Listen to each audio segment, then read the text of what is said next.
Oke, halo, assalamualaikum warahmatullahi wabarakatuh. Minasang, ya,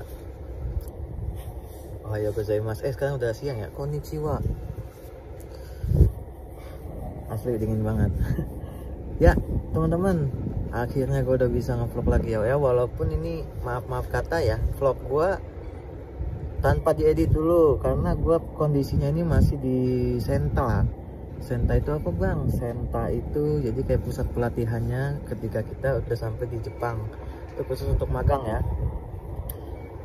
Nah, jadi gue selama 1 bulan ke depan ini nanti bakal ada di Senta gitu, buat belajar cara hidup di Jepang kayak gimana. Oke, jadi di sini kan banyak yang nanya ya, bang kemana kok nggak upload konten, bang kemana nggak pernah muncul gitu. Jadi gue mau ngejelasin secara rinci ya. Oke, jadi sekarang posisi gue ini udah ada di Jepang ya guys ya, bukan di Indonesia lagi. Jadi kalau misalkan kalian ngomong atau nanya, bang kapan konten sama si ini, bang kapan konten sama si itu, ya mohon maaf aja. Selama 3 tahun ke depan gue bakalan kontennya sendiri gitu, jalan-jalan sendiri, gimana gitulah. Nah, iya sebelum itu kalau misalkan ada suara angin ya, karena di sini anginnya kencang banget cuy. Oh, anginnya kencang banget. Dan ini gue lagi ada di Lawson ya guys ya, belanja. Enggak sih, jadi cuman kayak penyesuaian aja, beli apa? Beli minum. Sebenarnya nggak harus beli minum di sini. Air minumnya kan bisa langsung diminum ya dari keran. Gitu. Oke. Pertama nih gue mau ngejelasin tahap gue bisa sampai ke Jepang. Pertama itu bulan Mei. Pada bulan Mei itu gue pertama kali yang namanya masuk ke LPK. Ini rutenya kalau misalnya kalian mau ke Jepang magang ya, khususnya magang. Pertama kalian masuk LPK, dimanapun pasti ada LPK gitu kan. Ini gue jelasin secara rinci sampai tiba di Jepang ya. Pertama kalian masuk ke LPK, nah, pembayaran segala macam, masuk belajar kira-kira. Tapi ini tergantung LPK-nya ya. Kalau misalkan LPK kalian memang jobnya banyak, pasti kalian cepet berangkat. Nah kalau gue itu sekitar 6 bulan atau 7 bulan lah ada di LPK. Jadi bulan kelima tuh gue diterima wawancara sama perusahaan di Jepang.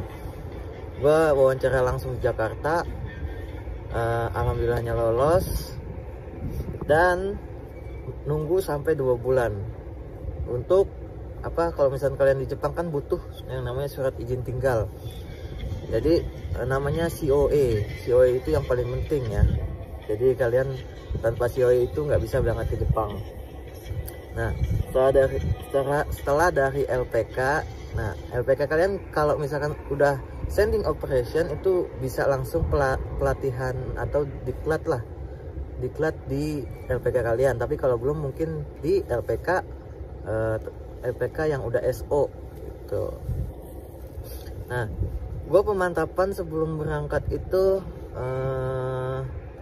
sekitar 3 minggu lah, kurang lebih 1 bulan di LPK yang udah SO untuk persiapan berangkat.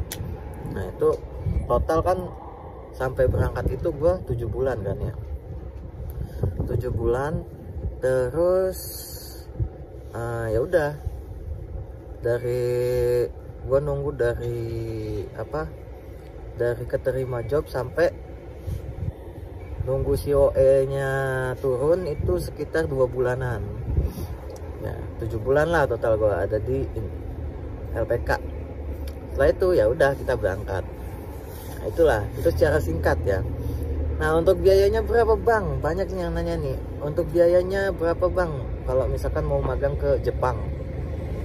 Itu tergantung LPK masing-masing, ada yang murah, ada yang mahal ya kan. Untuk biaya pendidikan aja kalian itu butuh sekitar 8-10 juta untuk biaya pendidikannya aja. Nah, pendidikan masuk, terus belajar sampai keterima job. Nah setelah kalian keterima job itu kalian harus bayar yang namanya ke LPK untuk bayar job itu. Totalnya sekitar kalau gua ya kemarin 30 sampai 35 juta segitu. Nah total tuh udah 40 berapa juta tuh ya. Itu belum termasuk biaya tetek bengeknya ya, kayak medical check up yang ada 3 kali medical check up, terus bayar buku segala macem, beli peralatan kalau kurang, sama biaya makan. Itu di luar dari itu ya. Kemudian setelah setelah pembayaran akhirnya kan kita di Jepang itu kan butuh yang namanya bekal dulu kan, karena kita kan belum ada duit sama sekali di Jepangnya. Kita butuh bekal yang namanya berapa ya, kemarin gua tukarnya sekitar 3.200.000. Kalau untuk Indonesia uang Jepang itu sekitar 30.000 yen gitu guys. Nah 30 berarti tadi 40 berapa sih, 43 tambah 3 46 juta. Itu di luar dari makan dan lain-lain ya. Baru biaya berangkat sama uang bekal. Ya pokoknya sekitar segitu, antara 50 sampai 60 juta. Nah di Jepangnya gimana bang? Ya gitulah. Pokoknya pas udah sampai itu kalian nggak langsung ke perusahaan, nggak langsung kerja. Kalian belajar dulu, belajar di perusahaan selama belajar di center selama 1 bulan ya. 1 bulan penyesuaian diri, belajar bahasa lagi, terus cara hidup di Jepang. Nanti kan kalian diajarin sama senseinya juga langsung dari Jepang ya guys ya. Makanya kalian harus rajin-rajin belajar lah soal bahasa, karena di sini penting banget ya. Apalagi kalian langsung di lokasinya gitu. Kalian mau ke Jepang tapi nggak bisa bahasa Jepang ya, agak sulit sih. Nggak terlalu sulit juga sih sebenarnya, tapi ya memang butuh tuh. Kalian harus rajin-rajin lah belajar bahasa Jepang, terutama kanji juga ya. Kanji di sini penting banget, karena kalau udah di Jepang kalian pasti setiap hari melihat kanji. Dan ya yang paling penting buat kita orang Indonesia, terutamanya Islam, kanji yang ada pada makanan. Itu penting banget, kanji yang ada pada makanan. Tadi contohnya temen gua ya, satu Kaisa sama gua beli roti ya, kelihatannya enak nih, enak banget kan, tapi dia nggak ngeh gitu apa yang dibelinya. Padahal roti biasa, roti sandwich gitu yang isinya sosis, tapi ya itulah isinya adalah daging babi guys. Blow on banget sumpah dah. Padahal ada gue di situ, kenapa nggak nanya-nanya dulu? Ya itu sih pengalaman ya. Pokoknya untuk nextnya gue bakalan ceritain lagi kehidupan gue selama ada di Jepang ini ya guys ya. Ya kayak gitulah. Tapi untuk sekarang cukup dulu. Mungkin kalian kalau misalkan ada pertanyaan silahkan kalian tanyain di kolom komentar ya. Biar nanti gue jawab. Kalau bisa detail, kalau enggak ya mohon maaf. Tuh, sebisa mungkin gue jawab sih.